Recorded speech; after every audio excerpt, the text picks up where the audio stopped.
Welcome to உங்கள் ஆரோக்கியம் உங்கள் கையிலுங்க. நம்ம இன்னைக்கு பார்க்க போறது பார்த்தீங்கன்னா, நம்மளோட உறுப்பு அப்படின்னு சொல்லக்கூடிய நம்மளோட முக்கியமான ஒரு உறுப்புங்க. அப்படின்னா என்னன்னு பார்த்தீங்கன்னா, நம்மளோட தைராய்டு அப்படின்னு சொல்றோம். இன்னைக்கு நெறைய குழந்தைகள்ல இருந்து பெரியவங்க வரைக்கும் வந்து பார்த்தீங்கன்னா, தைராய்டுல நெறைய பேருக்கு இஷ்யூஸ் இருக்குன்னு சொல்றாங்க. ஃபர்ஸ்ட் தைராய்டு எங்க இருக்கு அப்படின்றத நம்ம பார்க்கலாம்.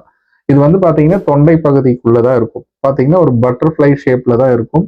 ஒரு சின்ன பட்டர்ஃப்ளைனா ஒரு பட்டாம்பூச்சி மாதிரி தான் இருக்கும். சரிங்களா?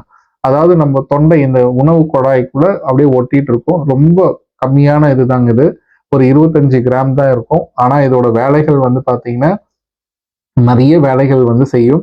இது வந்து பார்த்தீங்கன்னா, இப்போ வீட்ல நம்ம வந்து ஒரு சுவிட்ச் இருக்குன்னு வச்சுக்கலாம். ஒரு ஃபேனுக்கு ஒரு சுவிட்ச் இருக்கும். அதே மாரி லைட்டுக்கு ஒரு சுவிட்ச் இருக்கும். சார்ஜர் போட்டோம்னா அதுக்கு ஒரு சுவிட்ச் இருக்கும். அந்த மாரி நெறைய சுவிட்சஸ் வந்து ஒரு ஹார்மோன்ஸ் அப்படின்னு சொல்வோம். ஸோ அந்த மாதிரியான இது வந்து தைராய்டு ஹார்மோன் அப்படின்றது வந்து பார்த்தீங்கன்னா, எல்லாத்தையும் கண்ட்ரோல் பண்ற நம்ம மெயின் சுவிட்ச்ன்னு சொல்லலாம்.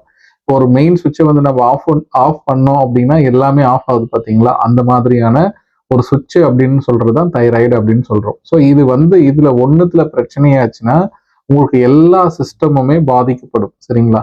இந்த மாதிரி தகவல்கள நீங்க தொடர்ந்து பார்க்கணும்னா, எங்க சேனல வந்து சப்ஸ்கிரைப் பண்ணுங்க, கமெண்ட் பண்ணுங்க, ஷேர் பண்ணுங்க. Thank you.